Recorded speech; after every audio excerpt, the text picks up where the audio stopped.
Excessive daytime sleeping, the hidden enemy of aging well. There are habits that follow us throughout our lives, like dozing off after lunch, then waking to soft afternoon light filtering through a window and a quiet stillness in the middle of the day. But sometimes those familiar things leave us wondering, why does more sleep leave me feeling even more tired? Why do the nights feel so long, yet sleep never truly comes? Napping, a simple pleasure in daily life, only becomes concern when we start relying on it too much to make up for sleepless nights, or to fill days that are a little too still, a little too quiet. Today, let's gently take a closer look at this habit, to see if something might be quietly shifting within our bodies, and whether there's a way to keep our midday rest comforting without letting it disturb the peace of the night.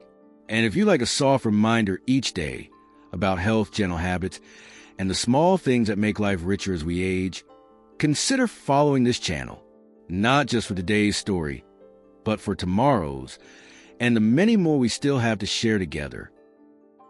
Part 1. How excessive daytime napping disrupts the body's natural rhythm. As we grow older, especially past the age of 60, many of us begin to notice subtle, and sometimes not so subtle, changes in the way we sleep. Nights that were once restful and uninterrupted become broken by frequent awakenings. It may take longer to fall asleep, or we may find ourselves waking up far earlier than we used to, still feeling tired. When this happens night after night, it's only natural to turn to daytime naps to fill in the gaps. At first, it might feel like a helpful solution, just a short rest to get through the day. But over time, these naps can quietly begin to reshape our body's internal rhythm, often without us realizing it. Our bodies are guided by something known as the circadian rhythm, an internal clock that tells us when to feel awake and when it's time to rest. It works in harmony with natural light, hormones, and temperature changes throughout the day to keep everything running in sync. But when we start napping for too long or too late in the day, this clock can become confused. Instead of boosting our energy, long daytime naps can leave us feeling groggy, sluggish, or even more tired than before. And at night, when it's finally time to sleep, we may find that we're wide awake, unable to fall asleep, or falling into a lighter, less restful sleep that doesn't truly restore us. This cycle, tired during the day, awake at night, can quickly become a loop that's difficult to break. And the longer it continues, the more our overall energy, mood, and health can be affected. That's why understanding how daytime sleep affects the balance of our internal rhythm is such an important step. When we recognize a pattern, we can begin to gently shift it, choosing shorter naps or none at all, and giving our nights the space they need to become restful again. So how do we find that balance between the comfort of rest and the necessity of rhythm? In the next section, we'll explore how our sleep habits impact more than just tiredness. They touch our hearts, our memories, and the way we experience each day. Part 2. How napping affects memory and brain function. Have you ever woken up from a long nap feeling more confused and refreshed? Like your thoughts were caught in a fog, and simple things, names, dates, where you left your glasses, suddenly felt just out of reach? It's not just in your head. Well, actually it is in your head, but in a way that makes perfect sense. You see, sleep isn't just rest. It's maintenance. Especially at night, during what's known as deep sleep, your brain performs some of its most essential housekeeping. It clears away waste, strengthens memory, and helps regulate mood. It's like a quiet librarian, staying up late to file away all the stories and experiences you've collected during the day. But when we rely too heavily on daytime sleep, especially if it's long or happens too often, it can disrupt our nighttime deep sleep, robbing our brain of the time it needs to do that important behind-the-scenes work. This can lead to forgetfulness, difficulty concentrating, and even changes in mood. Over time, poor sleep quality has been linked to increased risks of cognitive decline and conditions like dementia or Alzheimer's disease, especially in older adults. Think of your brain as a garden. During deep sleep, the weeds are pulled, the soil is turned, and the flowers, your memories, your thoughts, your creativity, have space to grow. But if the schedule gets interrupted too often by irregular sleep, that garden becomes overgrown, disorganized, harder to tend. The good news? You don't have to eliminate naps entirely. Short, Intentional naps, no more than 20 to 30 minutes, can still give your brain a gentle boost without disturbing your night. But even more important is staying mentally active during the day. Reading a few pages of a book, doing a puzzle, having a good conversation. These small acts keep the brain alert, engaged, and less likely to drift towards sleep out of boredom. Sleep affects more than how tired we feel. It touches how we think, remember, and interact with the world. And when our brain feels clear, focused, and alive, so do we. In the next part, we'll talk about why so many older adults fall into the habit of long daytime naps, and what might really be behind that familiar afternoon yawn. Part 3. Why do older adults nap more during the day? It often starts subtly. A restless night. A morning that feels a little slower than usual. Then, sometime in the early afternoon, a wave of drowsiness rolls in, and the couch or favorite armchair feels far too inviting to resist. Over time, these naps become a habit. Not because we're lazy, not because we're doing anything wrong, but simply because our bodies are asking for rest. The question is, why are they asking so often? As we age, our sleep patterns naturally begin to shift. One reason is a gradual decline in melatonin, the hormone that helps us fall and stay asleep at night.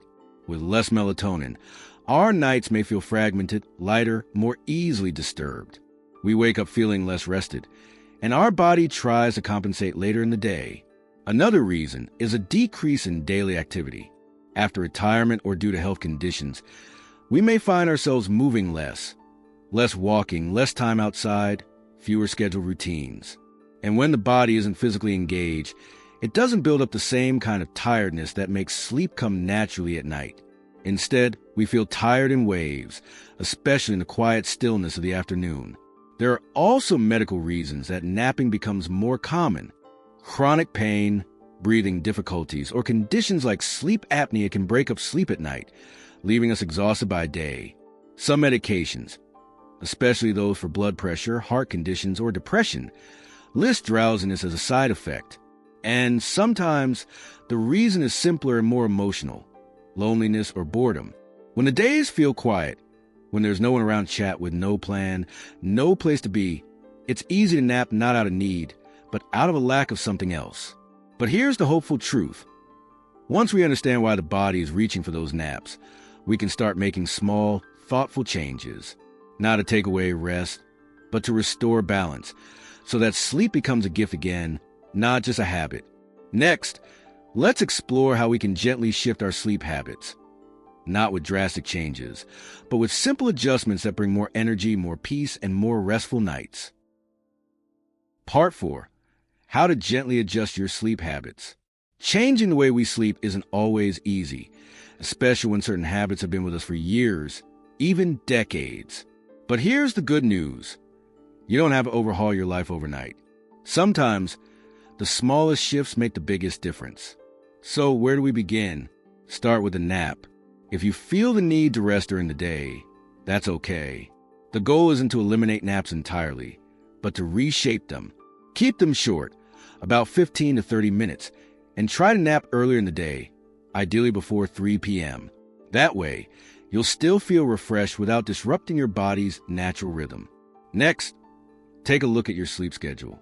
One of the most powerful things you can do for your internal clock is to wake up and go to bed at the same time every day. Yes, even on weekends.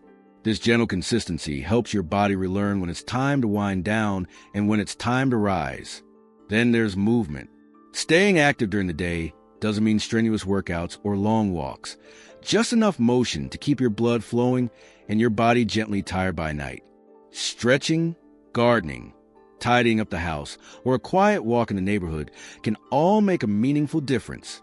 If mobility is limited, even light-seated exercises or breathing stretches can help. And don't forget your evening routine. The hour before bed is sacred. Use it to slow down. Turn off bright screens. Avoid heavy meals or caffeine late in the day. Try reading something gentle. Listen to soft music, or simply sitting quietly with a warm drink and your thoughts. It's also helpful to look at your sleep environment.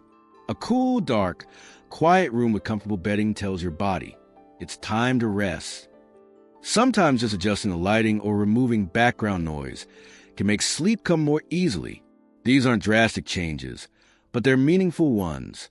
Think of them as small acts of care, a way of telling your body, I'm listening, I'm ready to rest well again. In the next part, we'll explore even more tips for improving the quality of your nighttime sleep, so that you can wake up feeling truly refreshed, clear-minded, and ready to embrace the day. Part 5. Simple tips for a better night's sleep. A good night's sleep isn't a luxury. It's a quiet kind of nourishment, one that touches every part of our well-being.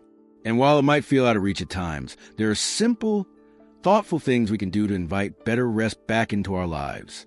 Let's begin with your sleep environment. Think of your bedroom as a retreat, a gentle, quiet space that tells your body it's time to let go. Keep the room cool, dark, and quiet. Use soft bedding. Consider blackout curtains or a sleep mask if light sneaks in. If outside sounds bother you, a fan or white noise machine can help create calm. Sometimes, it's these small comforts that make all the difference. Now, let's talk about winding down. Sleep doesn't come easily when the mind is busy or the body is tense. So about an hour before bedtime, step away from screens, TVs, phones, tablets. The blue light they emit can confuse your brain into thinking it's still daytime. Instead, create a gentle ritual. Read a few pages of a book, listen to soft music, do some light stretching or breathing exercises. Let your body know it's okay to slow down now. Stay consistent with your sleep schedule, even if you don't fall asleep right away. Going to bed and waking up at the same time each day helps reset your internal clock. In time, your body will respond. Be mindful of what you eat and drink in the evening. Heavy meals, caffeine, or too much sugar can keep you alert when you'd rather be winding down. Alcohol may make you drowsy at first, but often leads to lighter, more restless sleep later on. If you're hungry before bed, choose something light, like a banana or a warm cup of milk. And don't forget the daytime. Gentle physical activity, whether it's a short walk, time in the garden, or even light chores, helps build natural tiredness for night. Just be sure to finish any vigorous movement a few hours before bedtime, so your body has time to settle. Finally, if sleep still feels distant, you're not alone. Don't hesitate to speak with a doctor.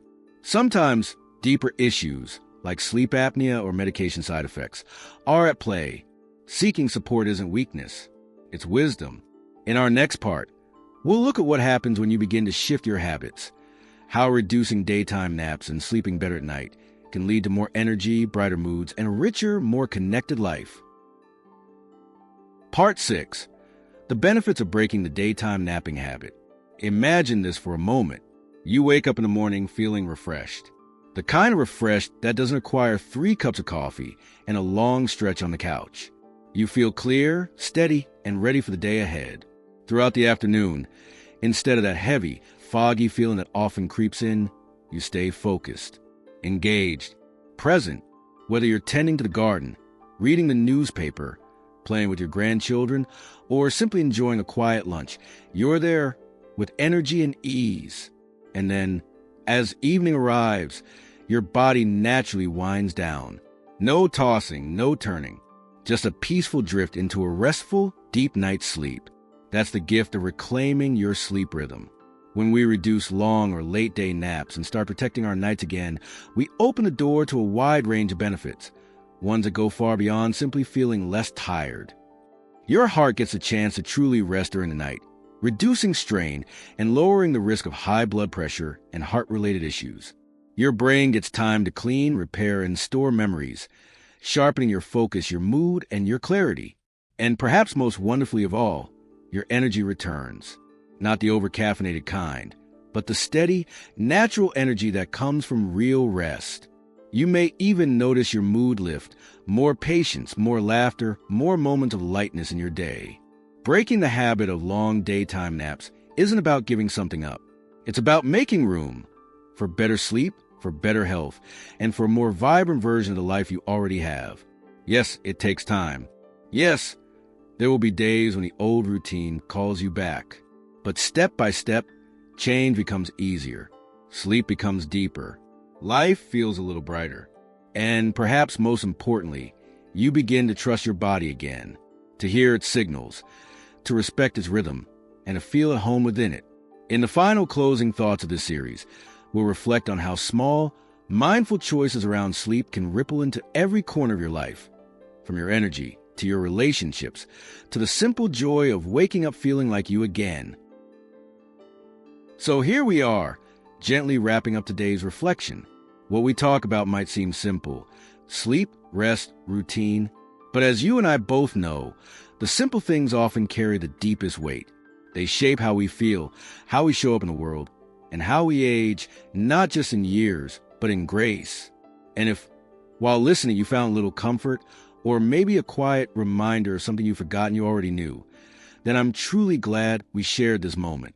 If you'd like to keep having these quiet conversations together, you're warmly welcome to follow the channel. There's a new story waiting here every day, nothing rushed, just gentle thoughts like this, one day at a time. And if someone comes to mind, someone who might enjoy this too, feel free to send it their way. A soft message, shared at the right time, can mean more than we think. Thank you, as always, for being here. Take good care of yourself tonight. Sleep gently, wake easy, and I'll see you whenever you're ready for the next story.